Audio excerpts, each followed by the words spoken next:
Hi, എല്ലാവർക്കും നമസ്കാരം. ഇന്ന് ഫേസ്ബുക്ക് പോസ്റ്റ് കണ്ടപ്പോഴാണ് ഒരു വീഡിയോ ചെയ്യണമെന്ന് എനിക്ക് തോന്നി. കാരണം നമ്മുടെ ഇലക്ഷനൊക്കെ കഴിഞ്ഞല്ലോ. ഇലക്ഷൻ കഴിഞ്ഞു, ജനങ്ങൾ ഇഷ്ടപ്പെടാതെ കമ്മ്യൂണിസ്റ്റ് പാർട്ടി താഴെ ഇറങ്ങി. പകരം കോൺഗ്രസ് ഭരണം ഏറ്റെടുക്കുവാൻ വേണ്ടി തയ്യാറായി. അപ്പം ഇലക്ഷന് മുമ്പ് തന്നെ രാഷ്ട്രീയ ചിന്തകരും രാഷ്ട്രീയ നിരീക്ഷകരും ഒക്കെ പറഞ്ഞിരുന്ന ഒരു കാര്യമുണ്ട്. ജനങ്ങൾ വെറുത്ത പിണറായി താഴെ ഇറങ്ങുകയാണെങ്കിൽ കോൺഗ്രസ് സ്വാഭാവികമായിട്ടും അധികാരത്തിൽ വരും. അങ്ങനെ വന്നാൽ അന്നേരമാണ് യഥാർത്ഥ തിരഞ്ഞെടുപ്പ്. ഇപ്പോൾ ആ കാര്യം ഏകദേശം സത്യമായ മാതിരിയാണ്. കാരണം ഇലക്ഷൻ കഴിഞ്ഞു, 4-ാം തീയതി റിസൾട്ട് വന്നു, LDF താഴെ ഇറങ്ങി, കോൺഗ്രസ് അധികാരത്തിൽ വന്നു. എന്നാൽ അത് കഴിഞ്ഞാണ് ഈ MLA-മാരെയൊക്കെ വോട്ട് ചെയ്ത് ജനം മണ്ടന്മാരായി ഇന്ന് 2 ദിവസമായി വായും പൊളിച്ച് ആകാശത്തോട്ട് നോക്കി നിൽക്കുന്നു. ഞാനാകാം മുഖ്യമന്ത്രി എന്ന് പറഞ്ഞ് കോൺഗ്രസ്സിലെ തന്നെ 3 പേർ പോസ്റ്ററുകളുമായി രംഗത്തുണ്ടല്ലോ. എല്ലാ മീഡിയകളിലും അതുതന്നെയാണ് ചർച്ചാ വിഷയം. അപ്പോൾ എൻ്റെ അഭിപ്രായം ഉൾപ്പെടെ ഇപ്പോൾ എതിർപക്ഷത്തുള്ള അല്ലെങ്കിൽ കോൺഗ്രസിൻ്റെ നിത്യശത്രുവായ കമ്മ്യൂണിസ്റ്റ് പാർട്ടിയിലെ കുട്ടി സഖാക്കളിൽ ഒരാളോട് പോലും ചോദിച്ചു നോക്കിയാൽ സ്വാഭാവികമായിട്ടും അടുത്ത മുഖ്യമന്ത്രി ആരാകണമെന്ന് ചോദിച്ചാൽ കണ്ണുമടച്ച് പറയുന്ന ഉത്തരം VD സതീശൻ എന്നായിരിക്കും. കാരണം കഴിഞ്ഞ 10 വർഷത്തോളമായി പ്രതിപക്ഷത്ത് നിറഞ്ഞു നിന്നിരുന്ന ഒരു പേര് VD സതീശൻ തന്നെയാണ്. അതിന് എന്തുകൊണ്ട് യോഗ്യനെന്നും നമുക്ക് നിസ്സംശയം പറയാം. എന്നാൽ കോൺഗ്രസിലെ ഹൈക്കമാൻഡിൻ്റെയും മറ്റുള്ളവരുടെയും കുത്തിത്തിരിപ്പിൻ്റെ ഫലമായി വേണുഗോപാൽ എന്ന മലയാളികൾക്ക് വലിയ പരിചയം പോലും ഇല്ലാത്ത വേണുഗോപാലും എനിക്കും മുഖ്യമന്ത്രിയാകണമെന്ന് പറഞ്ഞ് രംഗത്ത് വന്നിരിക്കുന്ന ഈ സന്ദർഭത്തിൽ ഫേസ്ബുക്കിൽ വന്ന ഒരു പോസ്റ്റാണ് എന്നെക്കൊണ്ട് ഈ വീഡിയോ ചെയ്യുവാൻ പ്രേരിപ്പിച്ചത്.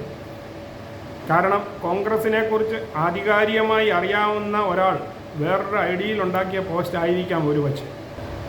കോൺഗ്രസിൻ്റെ കഴിഞ്ഞ കാലങ്ങളിലെ എല്ലാ ഡീറ്റെയിലുകളെക്കുറിച്ചും ഉദ്ധരിച്ചുകൊണ്ട്, അതായത് കഴിഞ്ഞ വർഷങ്ങളിൽ കേന്ദ്രത്തിൽ നടന്നിരുന്ന എല്ലാ അധികാര പിടിച്ചുപറികളെക്കുറിച്ചുമുള്ള വിശദമായ വിവരങ്ങൾ അടങ്ങിയ ഒരു പോസ്റ്റ് കണ്ടപ്പോൾ അതൊന്ന് നിങ്ങളിലേക്ക് എത്തിക്കണമെന്ന് എനിക്കും തോന്നി. അപ്പോൾ നമുക്ക് പോസ്റ്റ് ഒന്ന് കണ്ടു നോക്കാം.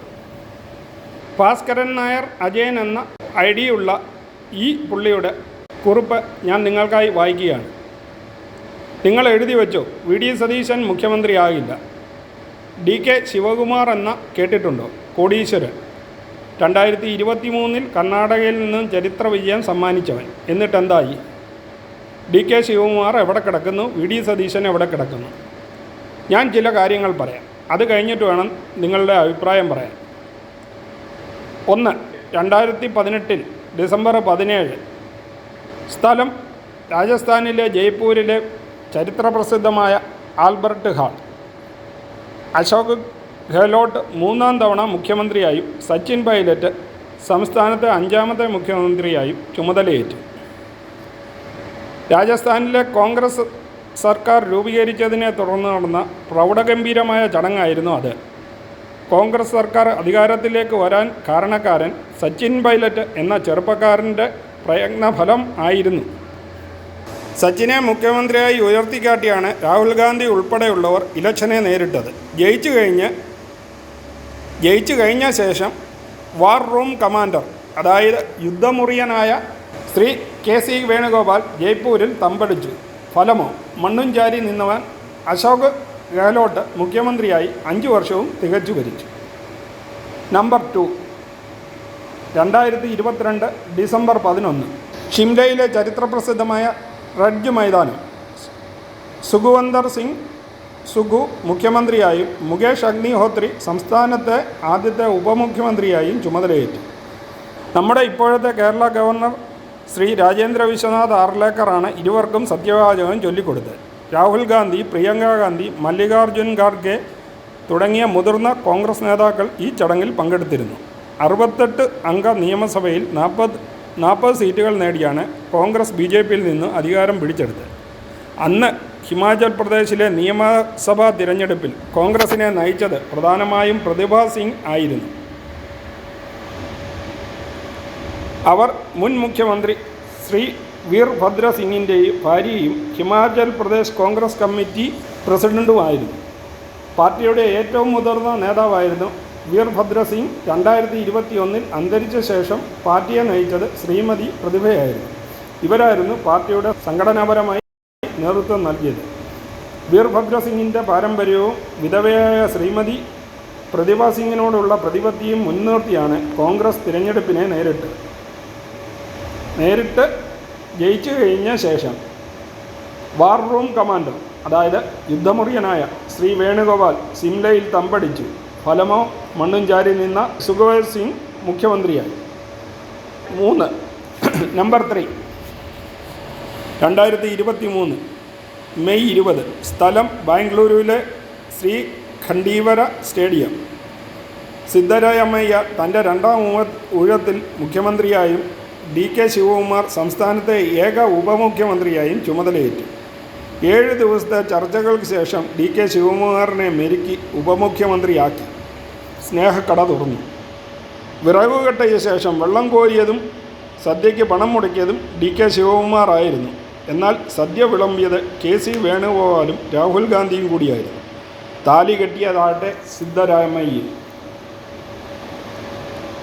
നമ്പർ 4, കെട്ടിയിറക്കിയ മുഖ്യമന്ത്രിമാർ എന്നുകൊണ്ട് ഉദ്ദേശിക്കുന്നത് സാധാരണയായി സംസ്ഥാനത്തെ പ്രാദേശിക പിന്തുണയേക്കാൾ ഉപരിയായി കോൺഗ്രസ് ഹൈക്കമാൻഡ് നേരിട്ട് താൽപ്പര്യമെടുത്ത് നിയമിച്ച നേതാക്കളെയാണ്. ചരൺജിത്ത് സിംഗ് ചിന്നി, അതായത് പഞ്ചാബ്, 2021 അമരീന്ദർ സിംഗും നവജ്യോതി സിദ്ധുമായുള്ള തർക്കം രൂക്ഷമായപ്പോൾ ഡൽഹി നേതൃത്വം ഇടപെട്ട് അപ്രതീക്ഷിതമായി കൊണ്ടുവന്ന പേരായിരുന്നു ചരൺജിത്ത് സിംഗ് ചിന്നിയുടേത്. സുഖ്വീന്ദർ സിംഗ് സുഖു, ഹിമാചൽ മുൻ മുഖ്യമന്ത്രി വീർഭദ്ര സിംഗിൻ്റെ കുടുംബത്തിന് പ്രതിഭ സിംഗിനും മകൻ വിക്രമാദിത്യ സിംഗിനും വലിയ സ്വാധീനമുണ്ടായിട്ടും ഹൈക്കമാൻഡ് സുഖുവിനെ മുഖ്യമന്ത്രിയായി തിരഞ്ഞെടുത്തു.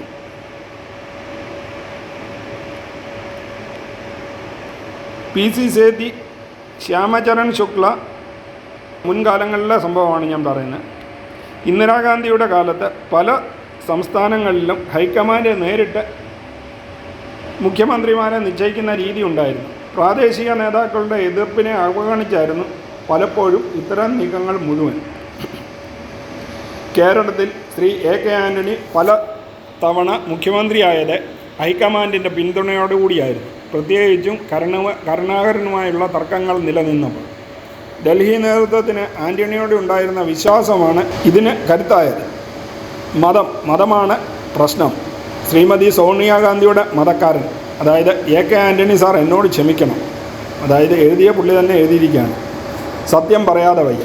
ചില പോയിന്റുകൾ കൂടി പറഞ്ഞ ശേഷം നമുക്ക് നിർത്താം. 2021 മെയ്യിൽ VD സതീശൻ പ്രതിപക്ഷ നേതാവായി എങ്ങനെയാണ് 2021 മെയ്യിൽ VD സതീശൻ പ്രതിപക്ഷ നേതാവായത് എങ്ങനെയാണ്? കെട്ടിയിറക്കിയതല്ലേ?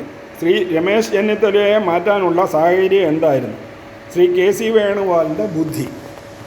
2026 ഇലക്ഷൻ വരുമ്പോൾ കേരളം കോൺഗ്രസ് തൂത്തുവാരുമെന്ന് അന്ന് ശ്രീ വേണുഗോപാലിന് മുഖ്യമന്ത്രിയാകാൻ VD സതീശൻ തടസ്സമാകുകയും ഇല്ല എന്ന് കരുതിയാണ് രമേശ് ചെന്നിത്തലയെ മാറ്റി VD സതീശനെ പ്രതിപക്ഷ നേതാവാക്കിയത്. നെയ്യാറ്റിൻകര സനലിൻ്റെ ബുദ്ധി അപാരം. മുഖ്യമന്ത്രിയാകാൻ 3 പേർ: VD സതീശൻ, രമേശ് ചെന്നിത്തല, KC വേണുഗോപാൽ. മുൻതൂക്കം KC വേണുഗോപാൽ. K സുധാകരൻ ഉൾപ്പെടെയുള്ള കണ്ണൂർ ലോബിയുടെ പിന്തുണ. ഹൈക്കമാൻഡിൻ്റെ ആൾ, AICC പ്രസിഡന്റിനെ നിയമിച്ച സോണിയ, രാഹുൽ, പ്രിയങ്ക എന്നിവരുടെ വിശ്വസ്തൻ. കൂടാതെ കണ്ണൂരുകാരൻ ഒന്നുകൂടിയുണ്ട്, ആലപ്പുഴ ഒന്നടങ്കം KCക്ക് പുറകെ. സാമുദായിക നേതാക്കൾക്കും പ്രിയം. VD സതീശൻ മുസ്ലിം ലീഗിൻ്റെ ഇഷ്ടക്കാരൻ, അച്ചായന്മാരുടെ തോഴൻ, ജനിച്ച ജാതിയെയും സമുദായത്തെയും പുച്ഛത്തോടെ കാണുന്നവൻ, ശത്രുക്കളെ സമ്പാദിക്കുന്നവൻ. 3. രമേശ് ചെന്നിത്തല, പരിചയസമ്പന്നൻ, KC കഴിഞ്ഞാൽ ഹൈക്കമാൻഡിൽ സ്വാധീനമുള്ളവൻ, സമുദായത്തിനും ഇദ്ദേഹത്തിനോട് എതിർപ്പില്ല. അവസാനമായി KCക്ക് വേണ്ടി കണ്ണൂർ, ആലപ്പുഴ, തെക്കൻ തിരുവിതാംകൂറിലെ നെയ്യാറ്റിൻകര സനലിൻ്റെ നേതൃത്വത്തിൽ ഒരുമിച്ച് ആക്കം പകരാൻ മുൻ KPCC പ്രസിഡന്റ് K സുധാകരനും. ഫോർമുല: KC മുഖ്യമന്ത്രി, രമേശ് ആഭ്യന്തരം, VD സതീശൻ ധനകാര്യം. ഈ സമവായം നടന്നില്ല എന്ന് വെക്കുക. വി.ഡി. സതീശൻ പറയുകയാണ്, ഞാൻ മന്ത്രിസഭയിൽ ചേരില്ല, പുറത്തു നിൽക്കും എന്ന കടുംപിടുത്തം നടത്തിയാൽ തുറന്ന് മരുന്ന് വേറെയുണ്ട്.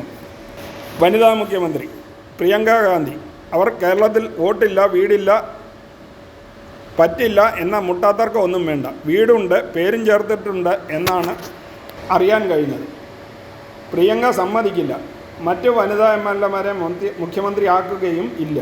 പിന്നെ ആര്? കെ മുരളീധരൻ, ശശി തരൂർ? അല്ല, അവരാരും തന്നെയല്ല. പിന്നെ ആരാ? അതാ വരുന്നു, കൊടിക്കുന്നിൽ സുരേഷ്, കേരളത്തിലെ ആദ്യ ദളിത് മുഖ്യമന്ത്രി. വി.ഡി. സതീശൻ കമ എന്നൊരക്ഷരം മിണ്ടുമോ? അപ്പോഴും കെ.സി. വേണുഗോപാൽ തന്നെ സൂപ്പർ മുഖ്യമന്ത്രി. പിന്നെ കെ.സിയോടാണോ കളി? മുസ്ലിം ലീഗിന് അവർക്കിടയിൽ 5 മന്ത്രിയെയും ഒരു ക്യാബിനറ്റ് പദവിയും കൊടുക്കും. മുനീറിന് വേണ്ടി സന്തോഷമായില്ലേ? 15 ദിവസം കഴിഞ്ഞ് വി.ഡി. സതീശനെ എല്ലാവരും മറക്കും. അതായത് V.S. അച്യുതാനന്ദനെ മറന്ന പോലെ. ഇത്രയും പറഞ്ഞുകൊണ്ട് ഞാൻ ഈ വീഡിയോ ഇവിടെ അവസാനിപ്പിക്കുന്നു. നിങ്ങളുടെ അഭിപ്രായവും മറുപടിയും പ്രതീക്ഷിച്ചുകൊണ്ട് ഈ വീഡിയോ ഇവിടെ നിർത്തുന്നു എന്നാണ് ഈ പോസ്റ്റ് ഇട്ട ആളുടെ കുറിപ്പ്. ഇത്രയും വിശദമായി പോസ്റ്റ് ഇടണമെങ്കിൽ ഇത് കോൺഗ്രസിൻ്റെ ഏതോ നേതൃത്വത്തിൽ ഇരിക്കുന്ന ഒരു വ്യക്തിയാണെന്ന് വ്യക്തമായിട്ട് അറിയാമെങ്കിലും ഞാൻ ഈ വീഡിയോ ഷെയർ ചെയ്യുകയാണ്. കോൺഗ്രസ് എന്ന് പറഞ്ഞത് പാർട്ടിയല്ല, ഒരു കൂട്ടം ആളുകളുടെ ഒരു സംഘടനയാണ് എന്നാണ് പറയുന്നത്. അതേമാതിരി തന്നെയാണ് ഇതിനകത്ത് എന്നും അധികാരത്തിന് വേണ്ടിയുള്ള പിടിച്ചുപറി മാത്രമാണ്. അപ്പോൾ ഇതിലെ നിങ്ങളുടെ അഭിപ്രായം എന്താണെന്ന് താഴെ കമൻറ്റ് ബോക്സിൽ രേഖപ്പെടുത്തണമെന്ന് പറഞ്ഞുകൊണ്ട് ഈ വീഡിയോ ഇവിടെ നിർത്തുകയാണ്. നിങ്ങൾ ഈ 3 മുഖ്യമന്ത്രി സ്ഥാനത്തേക്ക് മത്സരിക്കുന്നവരിൽ ആരുടെ കൂടെ നിൽക്കും എന്നുള്ളതും കമൻറ്റ് ബോക്സിൽ രേഖപ്പെടുത്തുക. വീണ്ടും പുതിയൊരു വീഡിയോയുമായി കാണുന്നത് വരെ നിങ്ങൾക്കെല്ലാവർക്കും ഗുഡ് ബൈ.